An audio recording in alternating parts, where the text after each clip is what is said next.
सुरुवातीलाच बातमी येत आहे राज्यातील पावसासंदर्भात। तर शेतकरी मित्रांनो, आज रात्री दरम्यान राज्यातील फक्त काही भागांमध्येच मोठा मुसळधार स्वरूपाचा पाऊस होणार आहे।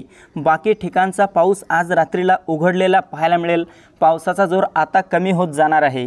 जाणून घेऊयात सविस्तर माहिती याविषयीची, पण त्यापूर्वी आपल्या चॅनलवर नवीन असाल तर चॅनलला सबस्क्राइब अवश्य करा। मित्रांनो, संपूर्ण उत्तर महाराष्ट्रामध्ये आज रात्री पावसाचा जोर कायम राहणार आहे। यामध्ये नाशिक, मालेगाव, नंदुरबार, धुळे, जळगाव, चाळीसगाव, मनमाडच्या सर्वत्र परिसरामध्ये मोठा विजांच्या कडकडाटासह ढगांच्या गडगडाटासह मुसळधार स्वरूपाचा पाऊस आज रात्री झालेला पाहायला मिळेल।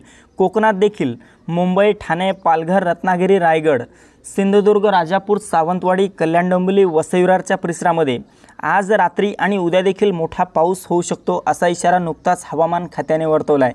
मध्य महाराष्ट्रातील पुणे, सातारा त्यासोबतच कोल्हापूरच्या काही भागामध्ये ढगाळ वातावरणासह हलका ते मध्यम स्वरूपाचा पाऊस झालेला पाहायला मिळेल। तसेच सोलापूर, अहमदनगर, सांगलीच्या परिसरामध्ये मोठ्या पावसाची शक्यता नाहीच्या बरोबर आहे। मात्र तरी देखील तुरळक ठिकाणी हलक्या स्वरूपाचा पाऊस भाग बदलत या परिसरात देखील आज रात्री झालेला पाहायला मिळेल।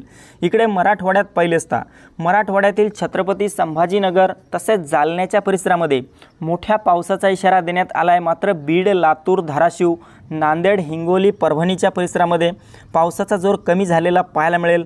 फक्त ढगाळ वातावरण काही परिसरामध्ये निर्माण होऊ शकते।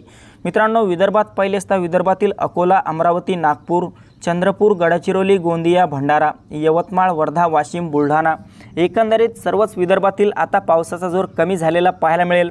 उद्या देखील या भागात ढगाळ वातावरणासह फक्त 1-2 ठिकाणी हलक्या स्वरूपाचा पाऊस झालेला पाहायला मिळेल। मोठ्या पावसाची शक्यता आता नाहीच्या बरोबर असणार आहे। तर मित्रांनो, ही होती हवामानाची छोटीशी अपडेट। आपल्याबरोबरच इतरांना पण शेअर करा, व्हिडिओला लाईक, चॅनलला सबस्क्राईब करा। धन्यवाद।